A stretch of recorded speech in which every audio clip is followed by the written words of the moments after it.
Hey, welcome to my channel. My name's Jim and this is Staying Focused. And I actually was just getting ready to start my my channel, and I recorded 2 videos to post this week, but I decided to change my mind. I actually have decided to go in a direction of talking about the George Floyd incident. I guess you'd be better off calling it a George Floyd murder, because that's exactly what it was. I don't know that it was a deliberate act as far as attempting to kill him, but I truly feel like the action that the police officer and his 3 spectators decided that this is the way that things are going to happen. And just to give you an idea, I can't stand the fact that we are now in the midst of protesting and demonstrating, which is okay. It's perfectly okay. Where it goes wrong is when you start doing physical damage to persons and property, and you get off track of what you're actually there for. The looting. I can guarantee you that a 65-inch TV that is taken has nothing to do with the death of George Floyd. I guarantee you that the $85,000 theft of Louis Vuitton purses has nothing to do with the death of George Floyd. There are a ton of things that the burning of police cars, the theft from police vehicles, nothing to do with the death of George Floyd. I get frustrated by watching this. I feel like 99% of the people that are out protesting and demonstrating are doing it for the right reason and are there for the right reason. And it's that 1% that usually comes after dark and after curfew, when they decide that they want to try to buck the system. And that's when the violence and everything else comes through. Now, people coming from all over just to congregate and to demonstrate in the form of a rally, walking through a downtown area just to get people's attention and let their voices be heard. That is fantastic, because that's what it's all about. Now, when you come to these areas, if you're standing in unity, you're either there in silence or you're there to voice your opinion. It's perfectly okay, and that's what needs to be done, because nothing's going to change if people don't change, and people don't change if they don't see that there is an issue. I believe that no one, once you're in the care, custody, and control of a police officer, handcuffed, trying to scream for air, really, not at all an unreasonable request. Air. This man deserves to breathe, and he certainly was not a trophy for that officer. But the way he posed at one point, it appeared that he was posing and looking directly at a camera, his hand on his leg and his leg on the neck, and looking at the camera. It looks like a pose. And no one has to have a trophy along that line, in that career path. All the damage is being done in Washington, D.C., in New York, in California, Texas, Ohio, everywhere, obviously Minnesota, Philadelphia. Burning police cars one after another. You're terrorizing your own community. In most cases, you're terrorizing your own community.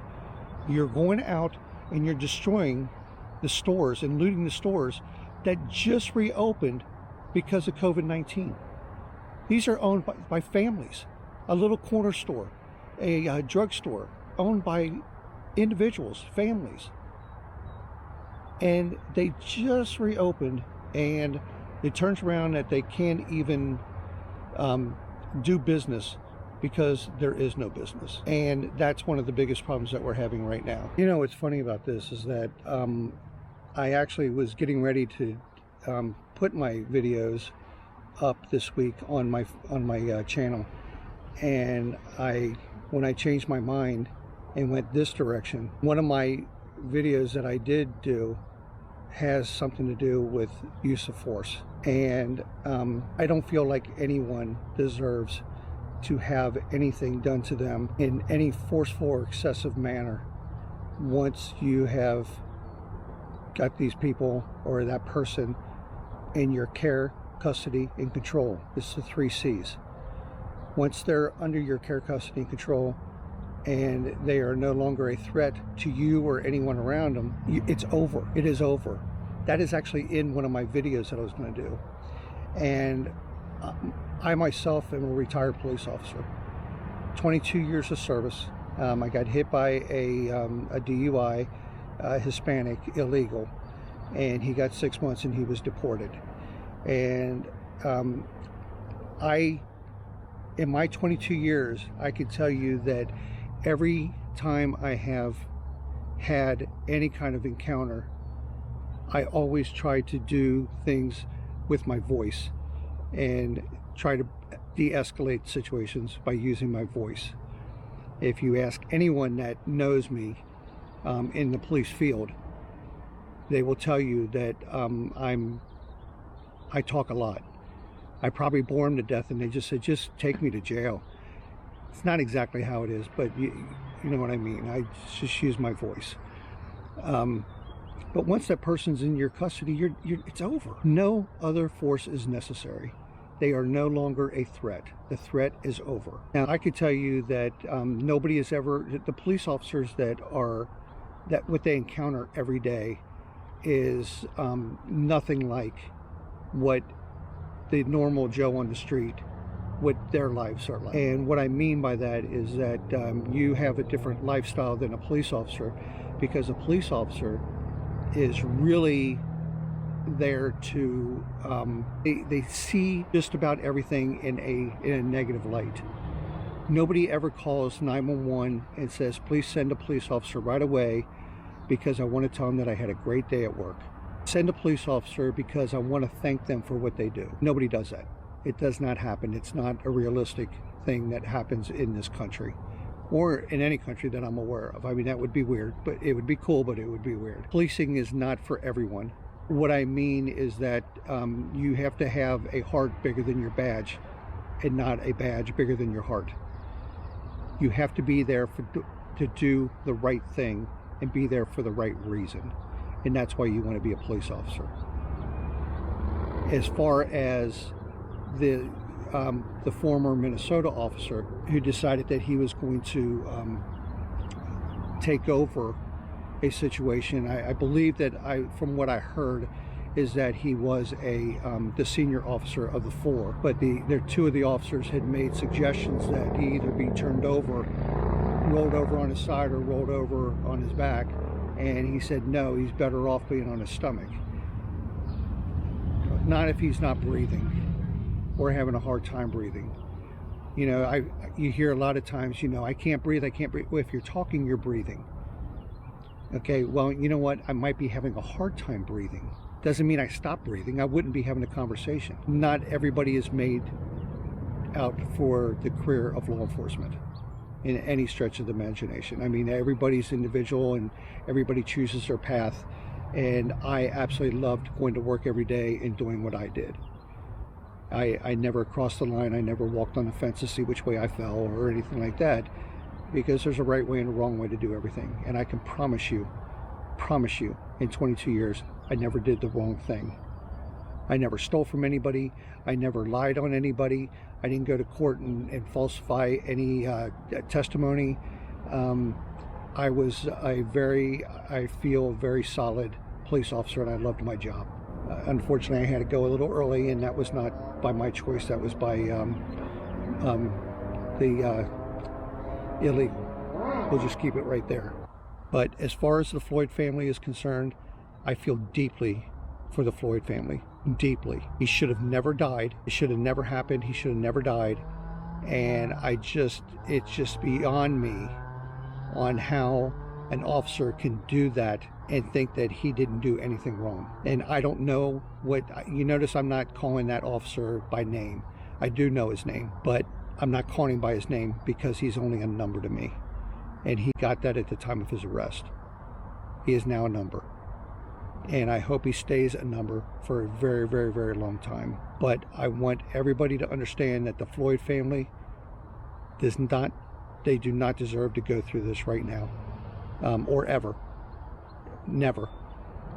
I'm one of those people that, as what I did as a career of policing, I'm usually one that does not set judgment or give an opinion until I know all the facts, because 99% of the time it's something that has escalated prior to the video being shown or what is available, and you don't see what took them to that point. That's that 1% still. I'm always going to say it's 1%.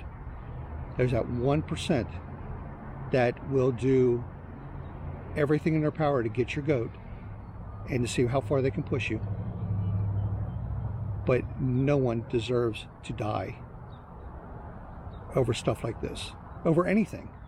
I don't care if you killed well, I do care if you killed somebody, but you still get treated, you're still a bad guy. You still get treated like a bad guy, but you don't treat them in a disrespectful manner, because you eventually will need their help, whether it's needing help in getting a statement, whatever. If they dropped a gun and you want to know where the gun is, you talk to them like a human being. I've recovered so many guns just by talking to people like they deserve to be talked to. And maybe not deserve to be talked to, but I'm going to give them the benefit of the doubt. I just don't like to see anybody have to go through what the Floyd family is going through, and the others that have gone through the same thing. I could start naming different people, but there's some things, I guess, that occur in other cities throughout the country that you just don't hear about on the news. For some reason, when anything happens in the city of Cincinnati area, it's global. It goes global. Speaking of global, that's another thing. This chaos that's going on, the rioting and everything, is global now. Even in Iran, Germany, all kinds of places. It's crazy. You could go ahead and just do your speaking and get your voice heard, but destroying things isn't going to get you anywhere. So I want everybody to be safe and get your word out there of what you want to say, and let's move forward. Take care.